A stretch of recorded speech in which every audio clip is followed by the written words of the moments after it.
KaraokeBooks. The Memoirs of Sherlock Holmes. Written by Arthur Conan Doyle. Audiobook. Chapter 11. The Naval Treaty. The July which immediately succeeded my marriage was made memorable by 3 cases of interest, in which I had the privilege of being associated with Sherlock Holmes and of studying his methods. I find them recorded in my notes under the headings of The Adventure of the Second Stain, The Adventure of the Naval Treaty, and The Adventure of the Tired Captain. The first of these, however, deals with interest of such importance and implicates so many of the first families in the kingdom that for many years it will be impossible to make it public. No case, however, in which Holmes was engaged has ever illustrated the value of his analytical methods so clearly or has impressed those who were associated with him so deeply. I still retain an almost verbatim report of the interview in which he demonstrated the true facts of the case to Monsieur Dubuque of the Paris police, and Fritz von Waldbaum, the well-known specialist of Danzig, both of whom had wasted their energies upon what proved to be side issues. The new century will have come, however, before the story can be safely told. Meanwhile I pass on to the second on my list, which promised also at one time to be of national importance, and was marked by several incidents which give it a quite unique character. During my school days I had been intimately associated with a lad named Percy Phelps, who was of much the same age as myself, though he was 2 classes ahead of me. He was a very brilliant boy, and carried away every prize which the school had to offer, finished his exploits by winning a scholarship which sent him on to continue his triumphant career at Cambridge. He was, I remember, extremely well connected, and even when we were all little boys together we knew that his mother's brother was Lord Holdhurst, the great Conservative politician. This gaudy relationship did him little good at school. On the contrary, it seemed rather a piquant thing to us to chevy him about the playground and hit him over the shins with a wicket. But it was another thing when he came out into the world. I heard vaguely that his abilities and the influences which he commanded had won him a good position at the Foreign Office, and then he passed completely out of my mind until the following letter recalled his existence. Briarbrae, Woking. My dear Watson, I have no doubt that you can remember, Tadpole, Phelps, who was in the 5th form when you were in the 3rd. It is possible even that you may have heard that through my uncle's influence I obtained a good appointment at the Foreign Office, and that I was in a situation of trust and honor until a horrible misfortune came suddenly to blast my career. There is no use writing of the details of that dreadful event. In the event of your acceding to my request it is probable that I shall have to narrate them to you. I have only just recovered from 9 weeks of brain fever, and am still exceedingly weak. Do you think that you could bring your friend Mr. Holmes down to see me? I should like to have his opinion of the case, though the authorities assure me that nothing more can be done. Do try to bring him down, and as soon as possible. Every minute seems an hour while I live in this state of horrible suspense. Assure him that if I have not asked his advice sooner it was not because I did not appreciate his talents, but because I have been off my head ever since the blow fell. Now I am clear again, though I dare not think of it too much for fear of a relapse. I am still so weak that I have to write, as you see, by dictating. Do try to bring him. Your old schoolfellow, Percy Phelps. There was something that touched me as I read this letter, something pitiable in the reiterated appeals to bring Holmes. So moved was I that even had it been a difficult matter I should have tried it, but of course I knew well that Holmes loved his art, so that he was ever as ready to bring his aid as his client could be to receive it. My wife agreed with me that not a moment should be lost in laying the matter before him, and so within an hour of breakfast time I found myself back once more in the old rooms in Baker Street. Holmes was seated at his side table clad in his dressing gown, and working hard over a chemical investigation. A large curved retort was boiling furiously in the bluish flame of a Bunsen burner, and the distilled drops were condensing into a 2-liter measure. My friend hardly glanced up as I entered, and I, seeing that his investigation must be of importance, seated myself in an armchair and waited. He dipped into this bottle or that, drawing out a few drops of each with his glass pipette, and finally brought a test tube containing a solution over to the table. In his right hand he held a slip of litmus paper.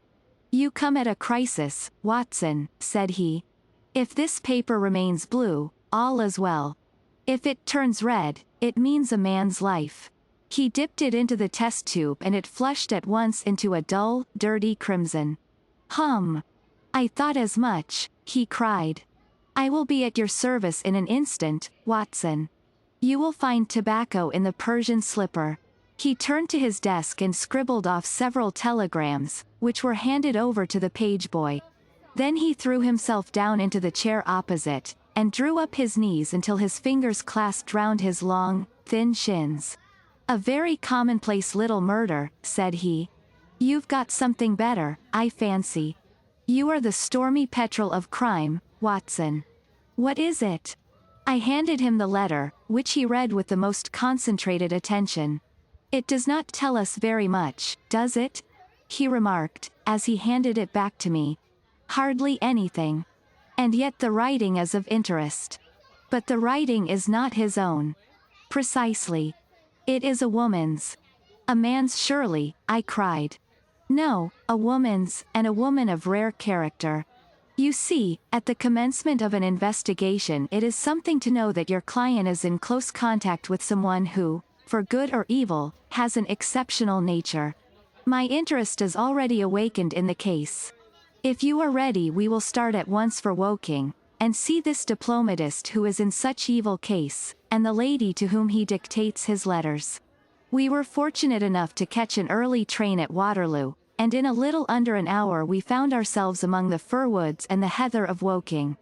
Briarbrae proved to be a large detached house standing in extensive grounds within a few minutes' walk of the station.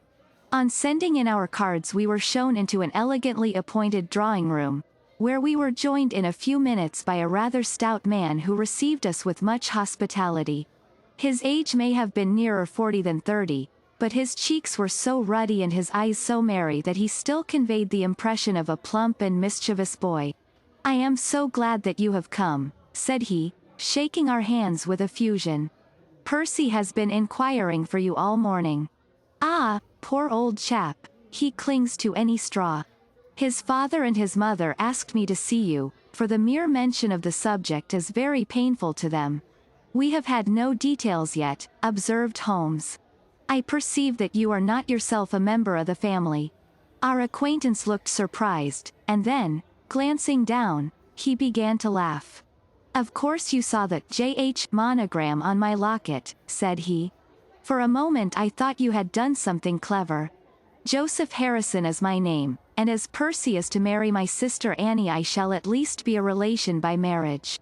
You will find my sister in his room, for she has nursed him hand and foot this 2 months back. Perhaps we'd better go in at once, for I know how impatient he is." The chamber in which we were shown was on the same floor as the drawing room. It was furnished partly as a sitting and partly as a bedroom, with flowers arranged daintily in every nook and corner. A young man, very pale and worn, was lying upon a sofa near the open window, through which came the rich scent of the garden and the balmy summer air. A woman was sitting beside him, who rose as we entered. "Shall I leave, Percy?" she asked. He clutched her hand to detain her. "How are you, Watson?" said he, cordially. "I should never have known you under that mustache, and I dare say you would not be prepared to swear to me. This I presume is your celebrated friend, Mr. Sherlock Holmes?" I introduced him in a few words, and we both sat down. The stout young man had left us, but his sister still remained with her hand in that of the invalid.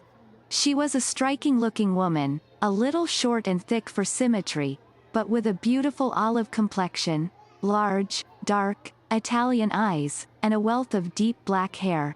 Her rich tints made the white face of her companion the more worn and haggard by the contrast. "I won't waste your time," said he, raising himself upon the sofa. "I'll plunge into the matter without further preamble. I was a happy and successful man, Mr. Holmes, and on the eve of being married, when a sudden and dreadful misfortune wrecked all my prospects in life. I was, as Watson may have told you, in the Foreign Office, and through the influences of my uncle, Lord Holdhurst, I rose rapidly to a responsible position. When my uncle became foreign minister in this administration, he gave me several missions of trust, and as I always brought them to a successful conclusion, he came at last to have the utmost confidence in my ability and tact. Nearly 10 weeks ago, to be more accurate, on the 23rd of May, he called me into his private room, and, after complimenting me on the good work which I had done, he informed me that he had a new commission of trust for me to execute.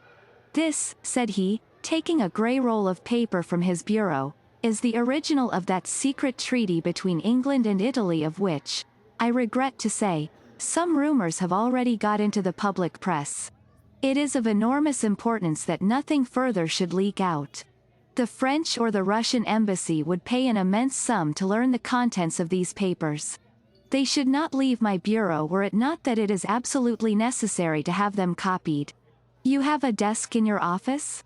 Yes, sir. Then take the treaty and lock it up there. I shall give directions that you may remain behind when the others go, so that you may copy it at your leisure without fear of being overlooked. When you have finished, relock both the original and the draft in the desk, and hand them over to me personally tomorrow morning. I took the papers and... Excuse me an instant, said Holmes. Were you alone during this conversation? Absolutely. In a large room? 30 feet each way. In the center? Yes, about it. And speaking low? My uncle's voice is always remarkably low. I hardly spoke at all. Thank you, said Holmes, shutting his eyes. Pray go on. I did exactly what he indicated, and waited until the other clerks had departed. One of them in my room, Charles Garrott, had some arrears of work to make up, so I left him there and went out to dine. When I returned he was gone. I was anxious to hurry my work, for I knew that Joseph, the Mr. Harrison whom you saw just now, was in town, and that he would travel down to Woking by the 11 o'clock train, and I wanted if possible to catch it.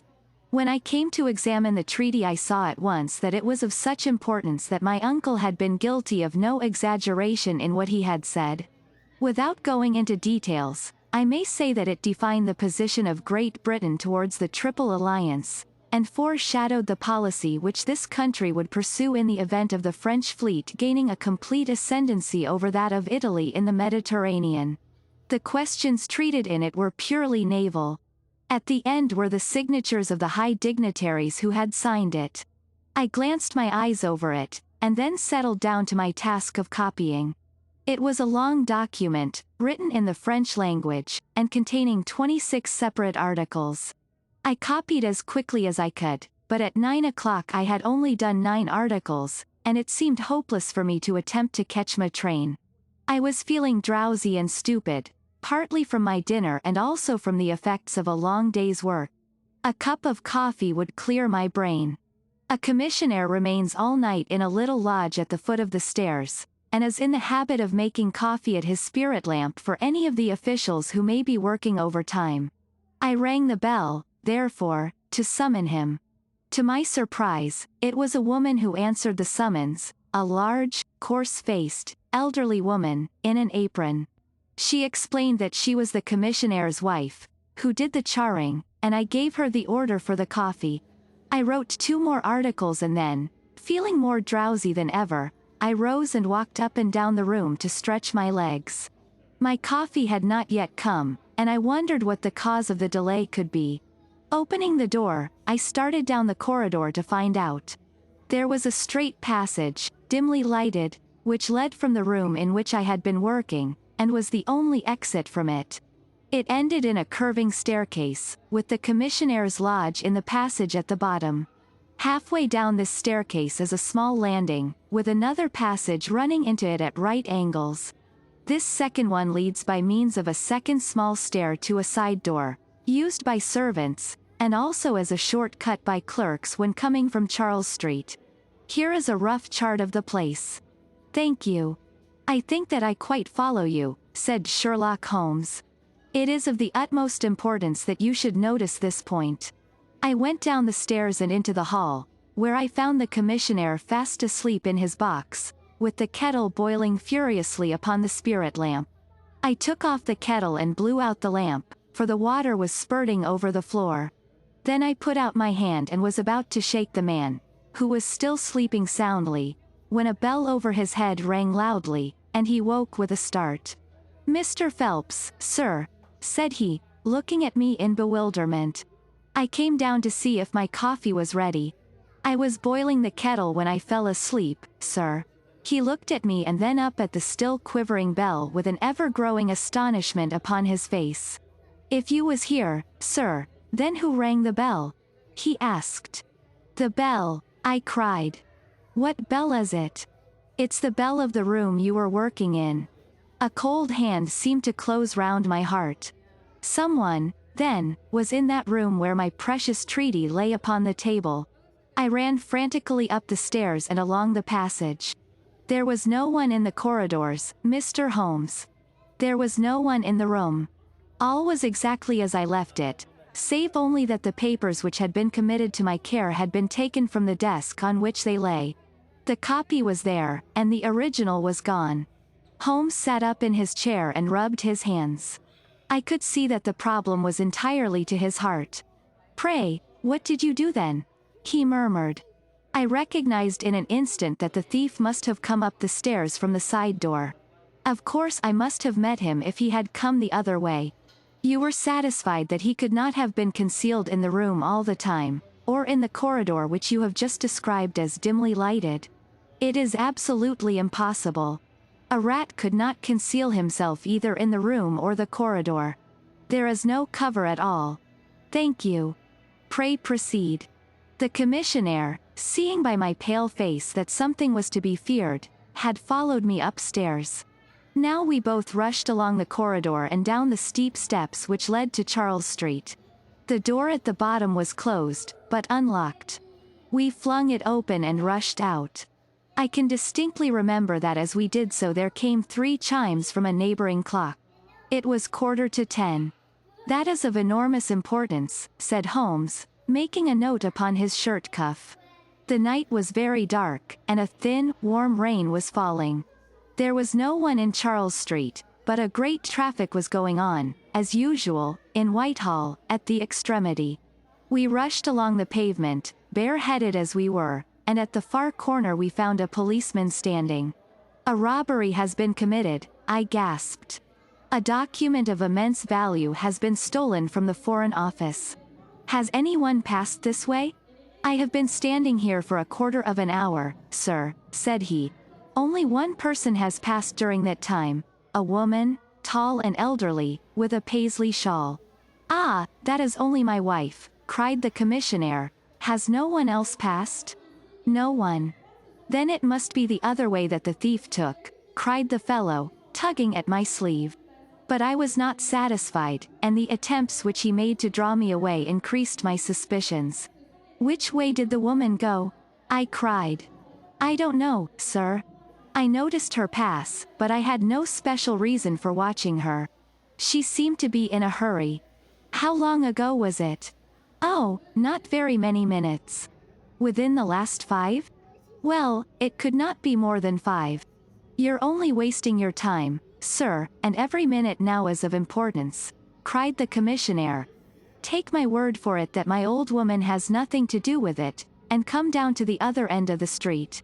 "Well, if you won't, I will." And with that he rushed off in the other direction. But I was after him in an instant and caught him by the sleeve. "Where do you live?" said I. 16 Ivy Lane, Brixton," he answered. "But don't let yourself be drawn away upon a false scent, Mr. Phelps. Come to the other end of the street and let us see if we can hear of anything." Nothing was to be lost by following his advice. With the policeman we both hurried down, but only to find the street full of traffic, many people coming and going, but all only too eager to get to a place of safety upon so wet a night. There was no lounger who could tell us who had passed. Then we returned to the office, and searched the stairs and the passage without result. The corridor which led to the room was laid down with a kind of creamy linoleum which shows an impression very easily. We examined it very carefully, but found no outline of any footmark. Had it been raining all evening? Since about 7. How is it, then, that the woman who came into the room about 9 left no traces with her muddy boots? I am glad you raised the point. It occurred to me at the time. The charwomen are in the habit of taking off their boots at the commissionaire's office, and putting on list slippers. That is very clear. There were no marks, then, though the night was a wet one? The chain of events is certainly one of extraordinary interest. What did you do next? We examined the room also. There is no possibility of a secret door, and the windows are quite 30 feet from the ground.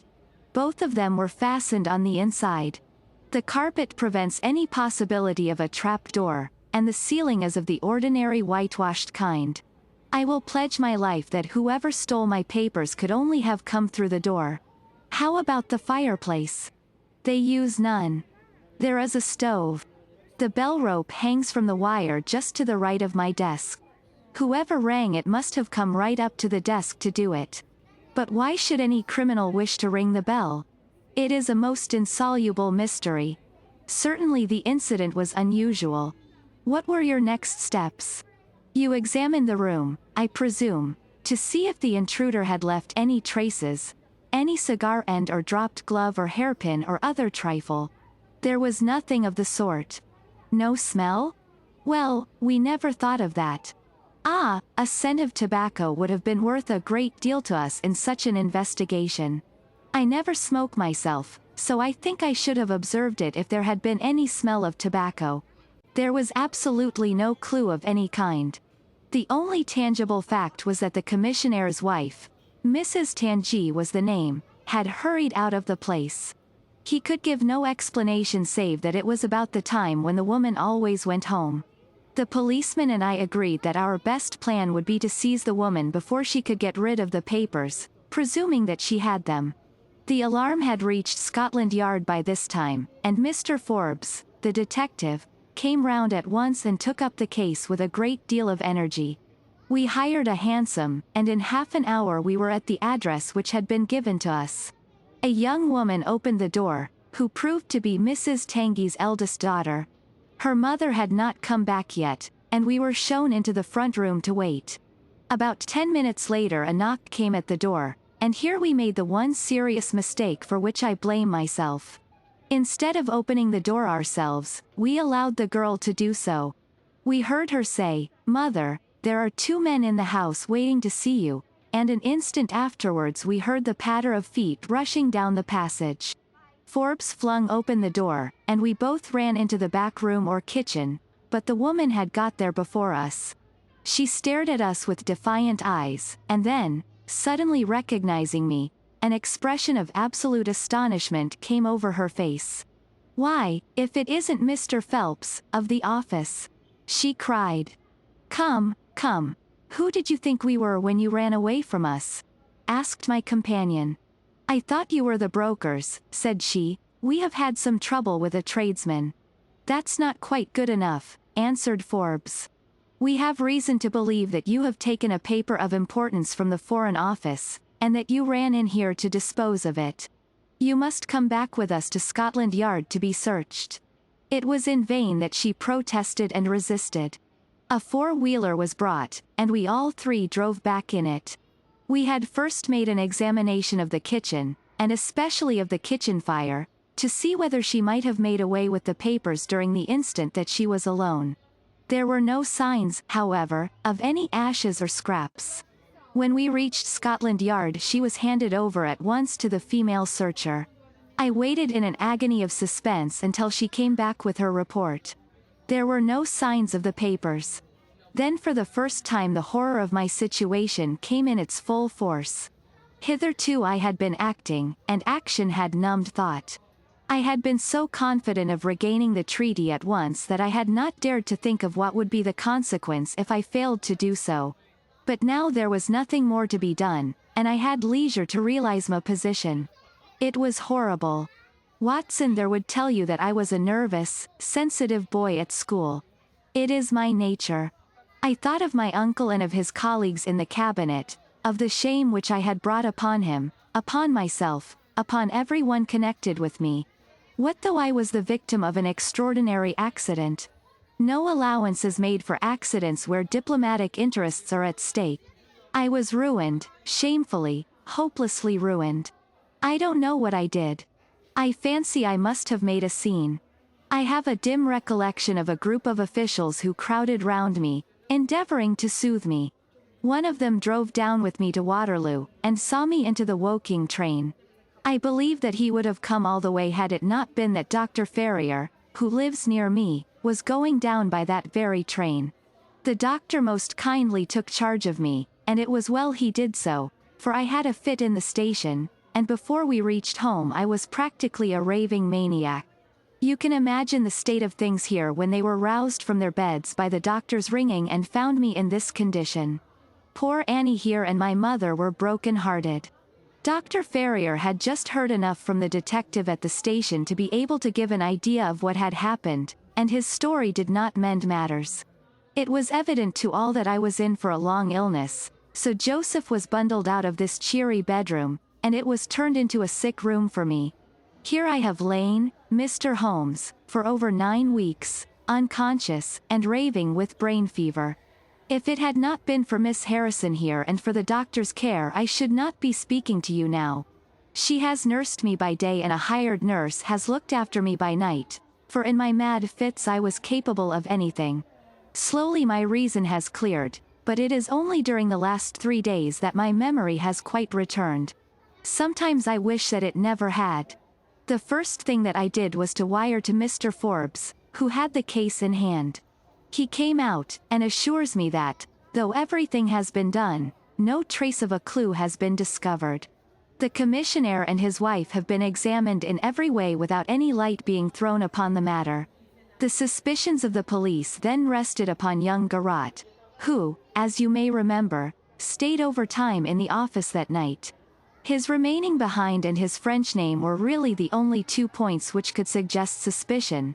But, as a matter of fact, I did not begin work until he had gone, and his people are of Huguenot extraction, but as English in sympathy and tradition as you and I are. Nothing was found to implicate him in any way, and there the matter dropped. I turn to you, Mr. Holmes, as absolutely my last hope. If you fail me, then my honor as well as my position are forever forfeited.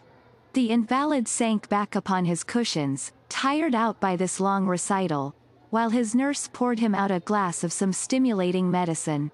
Holmes sat silently, with his head thrown back and his eyes closed, in an attitude which might seem listless to a stranger, but which I knew betokened the most intense self-absorption.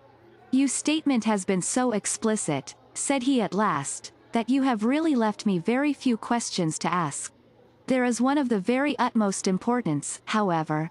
Did you tell anyone that you had this special task to perform?" "No one." "Not Miss Harrison here, for example?" "No. I had not been back to Woking between getting the order and executing the commission." "And none of your people had by chance been to see you?" "None." "Did any of them know their way about in the office?" "Oh, yes, all of them had been shown over it. Still, of course, if you said nothing to anyone about the treaty these inquiries are irrelevant." "I said nothing." "Do you know anything of the commissioner?" "Nothing except that he is an old soldier." "What regiment?" "Oh, I have heard. Coldstream Guards." "Thank you. I have no doubt I can get details from Forbes. The authorities are excellent at amassing facts, though they do not always use them to advantage. What a lovely thing a rose is." He walked past the couch to the open window, and held up the drooping stalk of a moss rose, looking down at the dainty blend of crimson and green. It was a new phase of his character to me, for I had never before seen him show any keen interest in natural objects. "There is nothing in which deduction is so necessary as in religion," said he, leaning with his back against the shutters. "It can be built up as an exact science by the reasoner. Our highest assurance of the goodness of Providence seems to me to rest in the flowers. All other things, our powers, our desires, our food, are all really necessary for our existence in the first instance. But this rose is an extra. Its smell and its color are an embellishment of life, not a condition of it. It is only goodness which gives extras, and so I say again that we have much to hope from the flowers. Percy Phelps and his nurse looked at Holmes during this demonstration with surprise and a good deal of disappointment written upon their faces. He had fallen into a reverie, with the moss rose between his fingers. It had lasted some minutes before the young lady broke in upon it. "Do you see any prospect of solving this mystery, Mr. Holmes?" she asked, with a touch of asperity in her voice. "Oh, the mystery," he answered, coming back with a start to the realities of life. "Well, it would be absurd to deny that the case is a very abstruse and complicated one, but I can promise you that I will look into the matter and let you know any points which may strike me. Do you see any clue? You have furnished me with 7, but, of course, I must test them before I can pronounce upon their value." "You suspect someone?" "I suspect myself." "What?" "Of coming to conclusions too rapidly." "Then go to London and test your conclusions." "Your advice is very excellent, Miss Harrison," said Holmes, rising. "I think, Watson, we cannot do better. Do not allow yourself to indulge in false hopes, Mr. Phelps. The affair is a very tangled one." "I shall be in a fever until I see you again," cried the diplomatist. "Well, I'll come out by the same train tomorrow, though it's more than likely that my report will be a negative one." "God bless you for promising to come," cried our client. "It gives me fresh life to know that something is being done. By the way, I have had a letter from Lord Holdhurst." "Ha! What did he say?" "He was cold, but not harsh.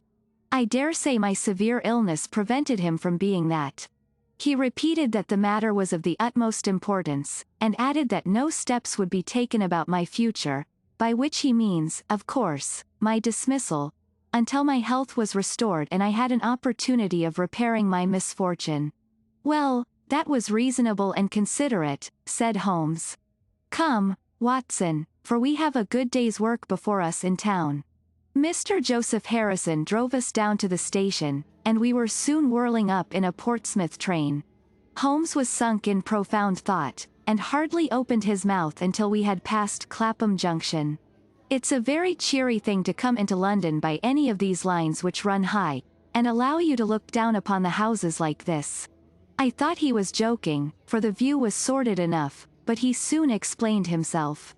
"Look at those big, isolated clumps of building rising up above the slates, like brick islands in a lead-colored sea. The board schools. Lighthouses, my boy. Beacons of the future. Capsules with hundreds of bright little seeds in each, out of which will spring the wise, better England of the future. I suppose that man Phelps does not drink? I should not think so. Nor should I, but we are bound to take every possibility into account. The poor devil has certainly got himself into very deep water, and it's a question whether we shall ever be able to get him ashore. What did you think of Miss Harrison?" "A girl of strong character." "Yes, but she is a good sort, or I am mistaken. She and her brother are the only children of an ironmaster somewhere up Northumberland way. He got engaged to her when traveling last winter, and she came down to be introduced to his people, with her brother as escort. Then came the smash, and she stayed on to nurse her lover, while brother Joseph, finding himself pretty snug, stayed on too. I've been making a few independent inquiries, you see. But today must be a day of inquiries. My practice," I began. "Oh, if you find your own cases more interesting than mine," said Holmes, with some asperity. "I was going to say that my practice could get along very well for a day or two, since it is the slackest time in the year." "Excellent," said he, recovering his good humor. "Then we'll look into this matter together. I think that we should begin by seeing Forbes. He can probably tell us all the details we want until we know from what side the case is to be approached." "You said you had a clue?" "Well, we have several, but we can only test their value by further inquiry. The most difficult crime to track is the one which is purposeless. Now this is not purposeless. Who is it who profits by it?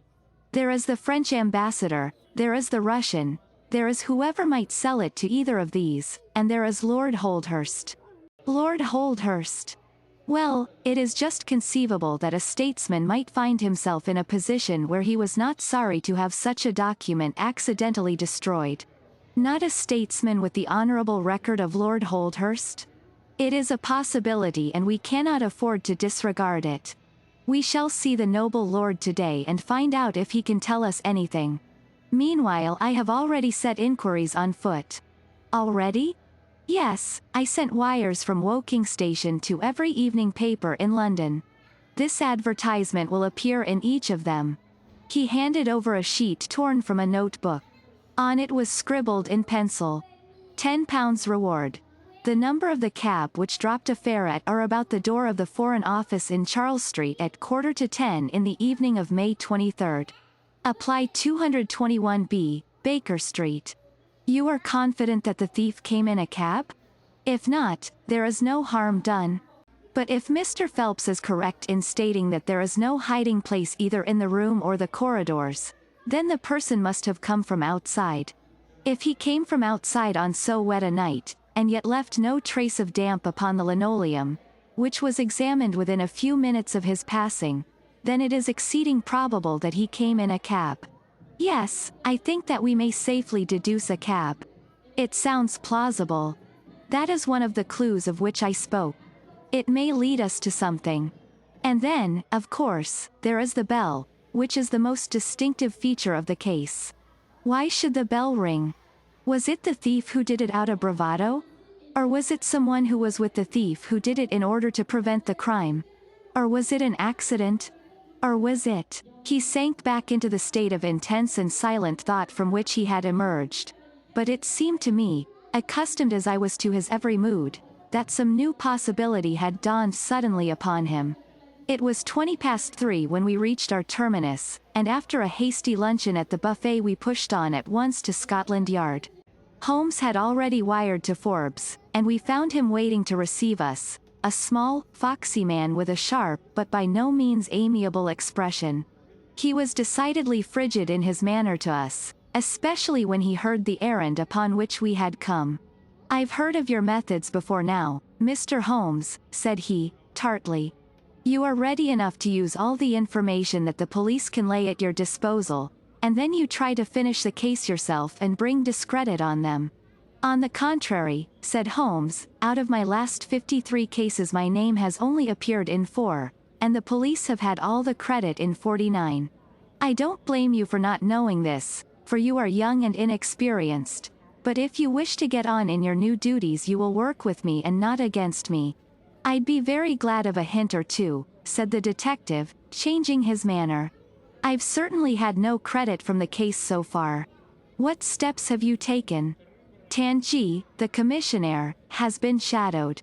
He left the guards with a good character and we can find nothing against him. His wife is a bad lot, though. I fancy she knows more about this than appears." "Have you shadowed her?" "We have set one of our women on to her. Mrs. Tangi drinks, and our woman has been with her twice when she was well on, but she could get nothing out of her." "I understand that they have had brokers in the house?" "Yes, but they were paid off." "Where did the money come from?" "That was all right. His pension was due.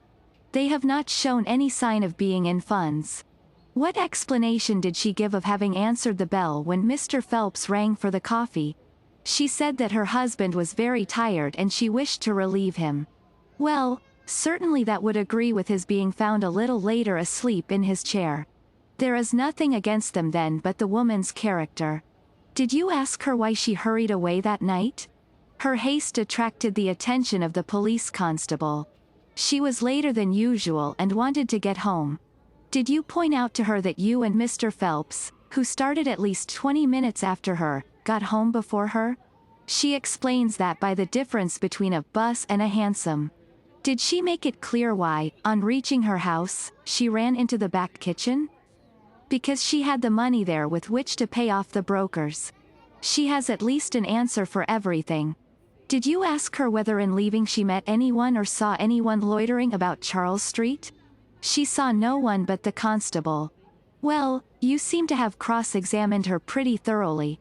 What else have you done?" The clerk Garat has been shadowed all these 9 weeks, but without result. We can show nothing against him. Anything else? Well, we have nothing else to go upon, no evidence of any kind. Have you formed a theory about how that bell rang? Well, I must confess that it beats me. It was a cool hand, whoever it was, to go and give the alarm like that. Yes, it was a queer thing to do. Many thanks to you for what you have told me. If I can put the man into your hands, you shall hear from me. Come along, Watson. Where are we going to now? I asked, as we left the office. We are now going to interview Lord Holdhurst, the cabinet minister and future premier of England. We were fortunate in finding that Lord Holdhurst was still in his chambers in Downing Street, and on Holmes sending in his card we were instantly shown up. The statesman received us with that old-fashioned courtesy for which he is remarkable, and seated us on the 2 luxuriant lounges on either side of the fireplace. Standing on the rug between us, with his slight, tall figure, his sharp features, thoughtful face, and curling hair prematurely tinged with grey, he seemed to represent that not too common type, a nobleman who is in truth noble. Your name is very familiar to me, Mr. Holmes, said he, smiling. And, of course, I cannot pretend to be ignorant of the object of your visit. There has only been one occurrence in these offices which could call for your attention. In whose interest are you acting, may I ask? In that of Mr. Percy Phelps, answered Holmes. Ah, my unfortunate nephew. You can understand that our kinship makes it the more impossible for me to screen him in any way. I fear that the incident must have a very prejudicial effect upon his career. But if the document is found? Ah, that, of course, would be different. I had 1 or 2 questions which I wish to ask you, Lord Holdhurst. I shall be happy to give you any information in my power. Was it in this room that you gave your instructions as to the copying of the document? It was. Then you could hardly have been overheard? It is out of the question. Did you ever mention to anyone that it was your intention to give anyone the treaty to be copied? Never. You are certain of that? Absolutely. Well, since you never said so, and Mr. Phelps never said so, and nobody else knew anything of the matter, then the thief's presence in the room was purely accidental. He saw his chance and he took it. The statesman smiled. You take me out of my province there, said he. Holmes considered for a moment. There is another very important point which I wish to discuss with you, said he. You feared, as I understand, that very grave results might follow from the details of this treaty becoming known. A shadow passed over the expressive face of the statesman. Very grave results indeed. And have they occurred? Not yet. If the treaty had reached, let us say, the French or Russian Foreign Office, you would expect to hear of it? I should, said Lord Holdhurst, with a wry face. Since nearly 10 weeks have elapsed, then, and nothing has been heard, it is not unfair to suppose that for some reason the treaty has not reached them. Lord Holdhurst shrugged his shoulders. We can hardly suppose, Mr. Holmes, that the thief took the treaty in order to frame it and hang it up. Perhaps he is waiting for a better price. If he waits a little longer he will get no price at all.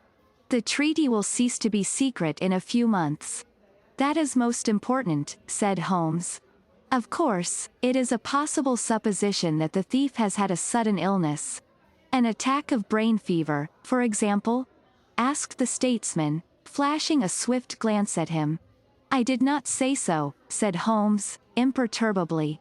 And now, Lord Holdhurst, we have already taken up too much of your valuable time, and we shall wish you good day.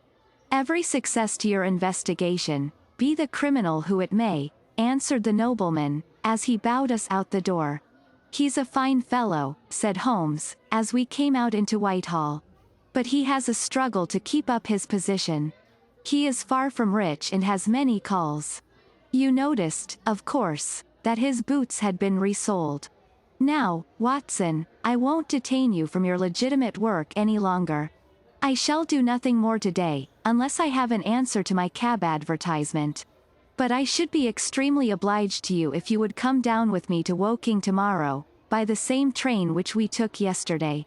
I met him accordingly next morning and we travelled down to Woking together. He had had no answer to his advertisement, he said, and no fresh light had been thrown upon the case. He had, when he so willed it, the utter immobility of countenance of a Red Indian, and I could not gather from his appearance whether he was satisfied or not with the position of the case. His conversation, I remember, was about the Bertillon system of measurements, and he expressed his enthusiastic admiration of the French savant. We found our client still under the charge of his devoted nurse, but looking considerably better than before. He rose from the sofa and greeted us without difficulty when we entered. "Any news?" he asked, eagerly. "My report, as I expected, is a negative one," said Holmes.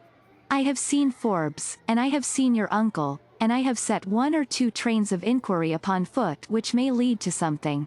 "You have not lost heart, then?" "By no means." "God bless you for saying that," cried Miss Harrison. "If we keep our courage and our patience the truth must come out." "We have more to tell you than you have for us," said Phelps, reseating himself upon the couch. "I hoped you might have something." "Yes, we have had an adventure during the night, and one which might have proved to be a serious one." His expression grew very grave as he spoke, and a look of something akin to fear sprang up in his eyes. "Do you know," said he, "that I begin to believe that I am the unconscious center of some monstrous conspiracy, and that my life is aimed at as well as my honor?" "Ah!" cried Holmes. "It sounds incredible, for I have not, as far as I know, an enemy in the world. Yet from last night's experience I can come to no other conclusion." "Pray let me hear it." "You must know that last night was the very first night that I have ever slept without a nurse in the room. I was so much better that I thought I could dispense with one.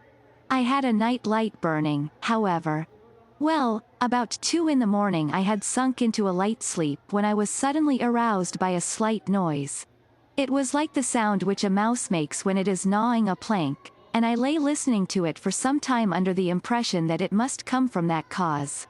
Then it grew louder, and suddenly there came from the window a sharp metallic snick. I sat up in amazement. There could be no doubt what the sounds were now. The first ones had been caused by someone forcing an instrument through the slit between the sashes, and the second by the catch being pressed back. There was a pause then for about 10 minutes, as if the person were waiting to see whether the noise had awakened me. Then I heard a gentle creaking as the window was very slowly opened. I could stand it no longer, for my nerves are not what they used to be. I sprang out of bed and flung open the shutters. A man was crouching at the window. I could see little of him, for he was gone like a flash. He was wrapped in some sort of cloak which came across the lower part of his face. One thing only I am sure of, and that is that he had some weapon in his hand. It looked to me like a long knife. I distinctly saw the gleam of it as he turned to run. "This is most interesting," said Holmes. "Pray what did you do then?" "I should have followed him through the open window if I had been stronger. As it was, I rang the bell and roused the house. It took me some little time, for the bell rings in the kitchen and the servants all sleep upstairs. I shouted, however, and that brought Joseph down, and he roused the others. Joseph and the groom found marks on the bed outside the window, but the weather has been so dry lately that they found it hopeless to follow the trail across the grass. There's a place, however, on the wooden fence which skirts the road which shows signs, they tell me, as if someone had got over, and had snapped the top of the rail in doing so. I have said nothing to the local police yet, for I thought I had best have your opinion first." This tale of our client's appeared to have an extraordinary effect upon Sherlock Holmes. He rose from his chair and paced about the room in uncontrollable excitement. "Misfortunes never come single," said Phelps, smiling, though it was evident that his adventure had somewhat shaken him. "You have certainly had your share," said Holmes. "Do you think you could walk round the house with me?" "Oh, yes, I should like a little sunshine. Joseph will come, too." "And I also," said Miss Harrison. "I am afraid not," said Holmes, shaking his head. I think I must ask you to remain sitting exactly where you are. The young lady resumed her seat with an air of displeasure.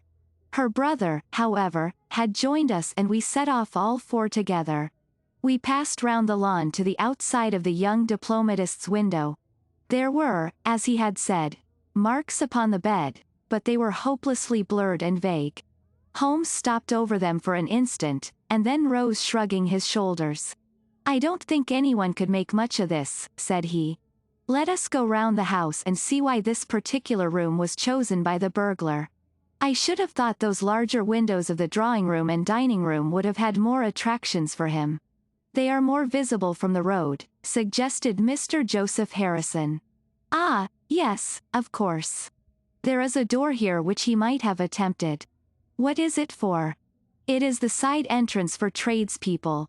Of course it is locked at night. Have you ever had an alarm like this before? Never, said our client. Do you keep plate in the house, or anything to attract burglars? Nothing of value. Holmes strolled round the house with his hands in his pockets and a negligent air which was unusual with him. By the way, said he to Joseph Harrison, you found some place, I understand, where the fellow scaled the fence. Let us have a look at that. The plump young man led us to a spot where the top of one of the wooden rails had been cracked. A small fragment of the wood was hanging down. Holmes pulled it off and examined it critically. Do you think that was done last night? It looks rather old, does it not? Well, possibly so. There are no marks of anyone jumping down upon the other side. No, I fancy we shall get no help here. Let us go back to the bedroom and talk the matter over. Percy Phelps was walking very slowly, leaning upon the arm of his future brother-in-law.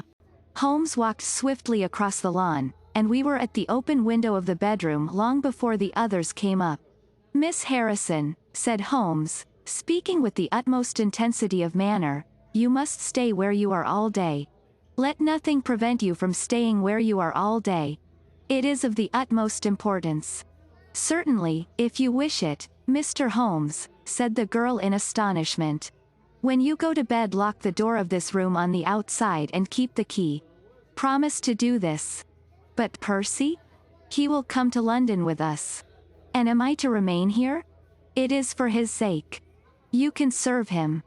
Quick. Promise. She gave a quick nod of assent just as the other two came up. Why do you sit moping there, Annie? Cried her brother. Come out into the sunshine.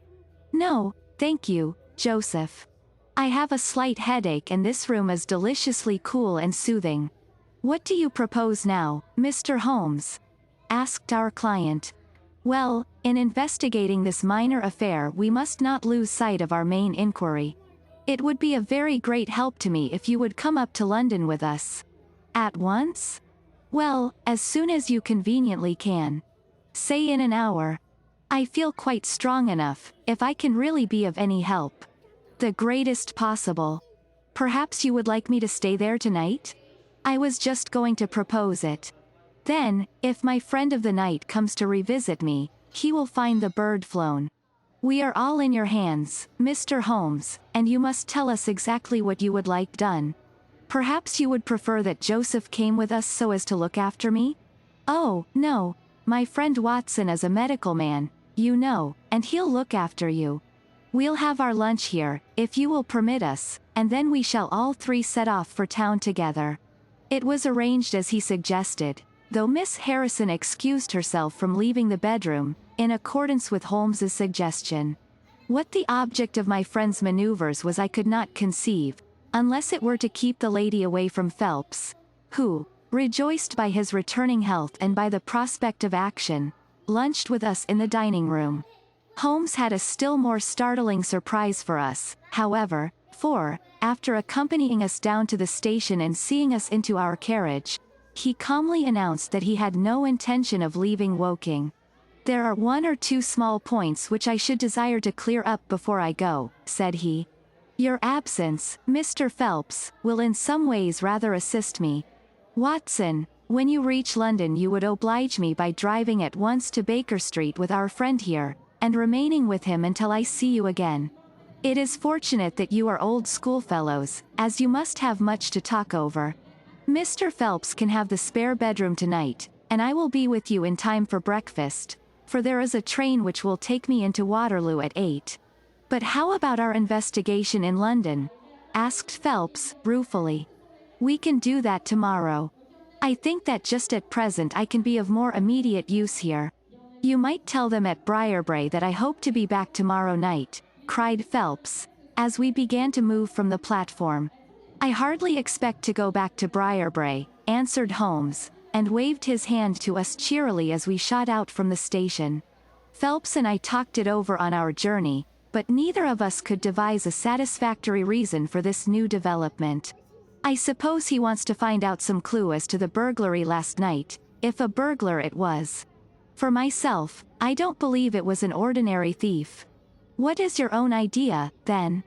Upon my word, you may put it down to my weak nerves or not, but I believe there is some deep political intrigue going on around me, and that for some reason that passes my understanding my life is aimed at by the conspirators.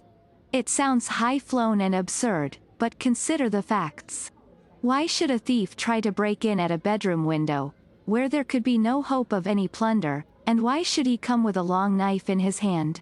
You are sure it was not a housebreaker's jimmy? Oh, no, it was a knife. I saw the flash of the blade quite distinctly. But why on earth should you be pursued with such animosity? Ah, that is the question. Well, if Holmes takes the same view, that would account for his action, would it not? Presuming that your theory is correct, if he can lay his hands upon the man who threatened you last night, he will have gone a long way towards finding who took the naval treaty. It is absurd to suppose that you have two enemies, one of whom robs you, while the other threatens your life. But Holmes said that he was not going to Briarbrae. I have known him for some time, said I, but I never knew him do anything yet without a very good reason, and with that our conversation drifted off onto other topics. But it was a weary day for me. Phelps was still weak after his long illness, and his misfortune made him querulous and nervous. In vain I endeavored to interest him in Afghanistan, in India, in social questions, in anything which might take his mind out of the groove. He would always come back to his lost treaty, wondering, guessing, speculating, as to what Holmes was doing, what steps Lord Holdhurst was taking, what news we should have in the morning. As the evening wore on his excitement became quite painful. You have implicit faith in Holmes? He asked. I have seen him do some remarkable things. But he never brought light into anything quite so dark as this? Oh, yes, I have known him solve questions which presented fewer clues than yours. But not where such large interests are at stake. I don't know that. To my certain knowledge he has acted on behalf of 3 of the reigning houses of Europe in very vital matters. But you know him well, Watson. He is such an inscrutable fellow that I never quite know what to make of him. Do you think he is hopeful? Do you think he expects to make a success of it? He has said nothing. That is a bad sign. On the contrary, I have noticed that when he is off the trail he generally says so. It is when he is on a scent and is not quite absolutely sure yet that it is the right one that he is most taciturn. Now, my dear fellow, we can't help matters by making ourselves nervous about them, so let me implore you to go to bed and so be fresh for whatever may await us tomorrow. I was able at last to persuade my companion to take my advice, though I knew from his excited manner that there was not much hope of sleep for him. Indeed, his mood was infectious, for I lay tossing half the night myself, brooding over this strange problem, and inventing 100 theories, each of which was more impossible than the last. Why had Holmes remained at Woking? Why had he asked Miss Harrison to remain in the sick room all day? Why had he been so careful not to inform the people at Briarbrae that he intended to remain near them? I cudgelled my brains until I fell asleep in the endeavour to find some explanation which would cover all these facts. It was 7 o'clock when I awoke, and I set off at once for Phelps's room, to find him haggard and spent after a sleepless night. His first question was whether Holmes had arrived yet. He'll be here when he promised, said I, and not an instant sooner or later. And my words were true, for shortly after 8 a hansom dashed up to the door and our friend got out of it. Standing in the window we saw that his left hand was swathed in a bandage and that his face was very grim and pale. He entered the house, but it was some little time before he came upstairs. "He looks like a beaten man," cried Phelps. I was forced to confess that he was right. "After all," said I, "the clue of the matter lies probably here in town." Phelps gave a groan. "I don't know how it is," said he, "but I had hoped for so much from his return. But surely his hand was not tied up like that yesterday. What can be the matter?" "You are not wounded, Holmes?" I asked, as my friend entered the room. "Tut, it is only a scratch through my own clumsiness," he answered, nodding his good mornings to us. "This case of yours, Mr. Phelps, is certainly one of the darkest which I have ever investigated. I feared that you would find it beyond you. It has been a most remarkable experience." "That bandage tells of adventures," said I. "Won't you tell us what has happened?" "After breakfast, my dear Watson. Remember that I have breathed 30 miles of Surrey air this morning. I suppose that there has been no answer from my cabman advertisement? Well, we cannot expect to score every time." The table was all laid, and just as I was about to ring Mrs. Hudson entered with the tea and coffee. A few minutes later she brought in 3 covers, and we all drew up to the table, Holmes ravenous, I curious, and Phelps in the gloomiest state of depression. "Mrs. Hudson has risen to the occasion," said Holmes, uncovering a dish of curried chicken. "Her cuisine is a little limited, but she has as good an idea of breakfast as a Scotchwoman. What have you here, Watson?" "Ham and eggs," I answered. "Good. What are you going to take, Mr. Phelps? Curried fowl or eggs, or will you help yourself?" "Thank you. I can eat nothing," said Phelps. "Oh, come. Try the dish before you." "Thank you, I would really rather not." "Well, then," said Holmes, with a mischievous twinkle, "I suppose that you have no objection to helping me?" Phelps raised the cover, and as he did so he uttered a scream, and sat there staring with a face as white as the plate upon which he looked. Across the center of it was lying a little cylinder of blue-gray paper. He caught it up, devoured it with his eyes, and then danced madly about the room, pressing it to his bosom and shrieking out in his delight. Then he fell back into an armchair so limp and exhausted with his own emotions that we had to pour brandy down his throat to keep him from fainting.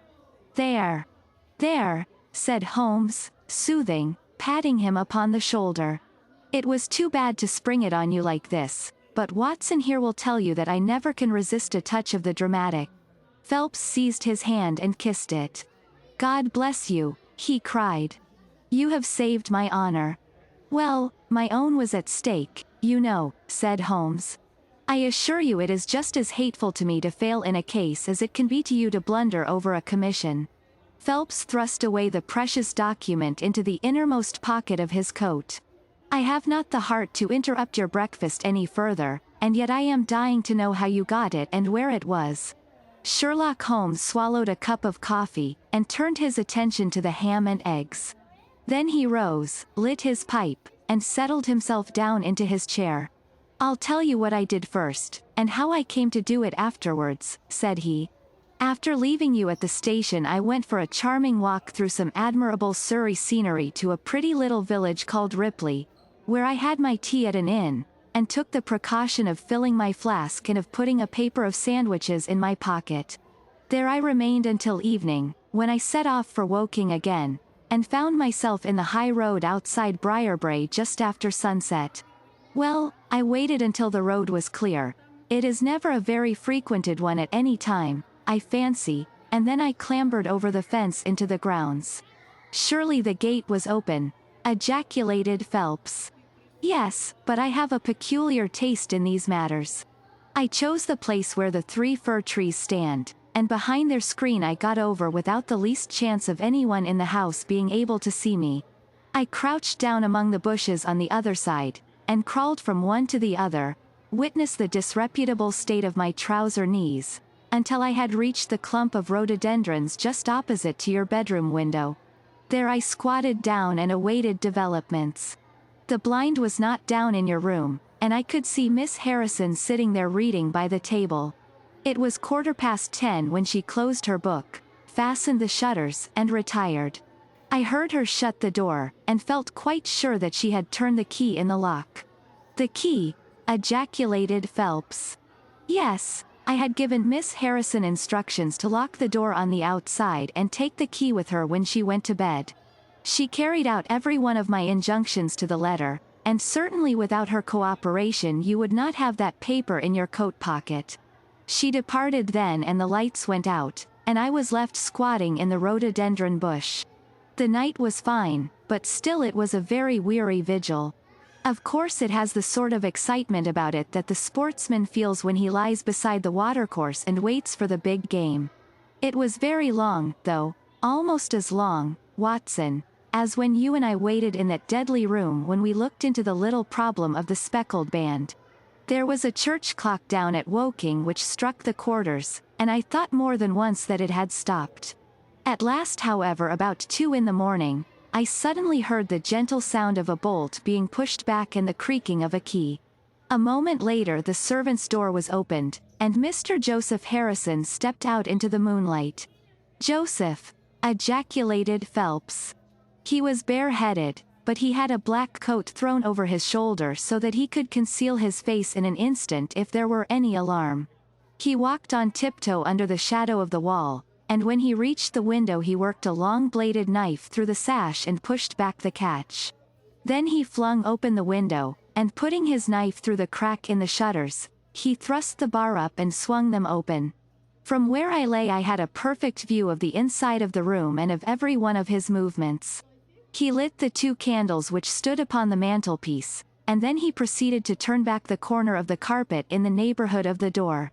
Presently he stopped and picked out a square piece of board, such as is usually left to enable plumbers to get at the joints of the gas pipes.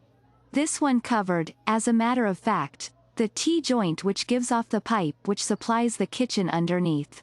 Out of this hiding place he drew that little cylinder of paper, pushed down the board, rearranged the carpet, blew out the candles, and walked straight into my arms as I stood waiting for him outside the window. Well, he has rather more viciousness than I gave him credit for, has Master Joseph. He flew at me with his knife, and I had to grasp him twice, and got a cut over the knuckles, before I had the upper hand of him. He looked murder out of the only eye he could see with when we had finished, but he listened to reason and gave up the papers. Having got them I let my man go, but I wired full particulars to Forbes this morning. If he is quick enough to catch his bird, well and good. But if, as I shrewdly suspect, he finds the nest empty before he gets there, why, all the better for the government. I fancy that Lord Holdhurst for one, and Mr. Percy Phelps for another, would very much rather that the affair never got as far as a police court. My God! Gasped our client. Do you tell me that during these long 10 weeks of agony the stolen papers were within the very room with me all the time? So it was. And Joseph a villain and a thief. I am afraid Joseph's character is a rather deeper and more dangerous one than one might judge from his appearance. From what I have heard from him this morning, I gather that he has lost heavily in dabbling with stocks, and that he is ready to do anything on earth to better his fortunes. Being an absolutely selfish man, when a chance presented itself he did not allow either his sister's happiness or your reputation to hold his hand. Percy Phelps sank back in his chair. My head whirls, said he. Your words have dazed me. The principal difficulty in your case, remarked Holmes, in his didactic fashion, lay in the fact of there being too much evidence. What was vital was overlaid and hidden by what was irrelevant. Of all the facts which were presented to us we had to pick just those which we deemed to be essential, and then piece them together in their order, so as to reconstruct this very remarkable chain of events. I had already begun to suspect Joseph, from the fact that you had intended to travel home with him that night, and that therefore it was a likely enough thing that he should call for you, knowing the Foreign Office well, upon his way. When I heard that someone had been so anxious to get into the bedroom, in which no one but Joseph could have concealed anything, You told us in your narrative how you had turned Joseph out when you arrived with the doctor.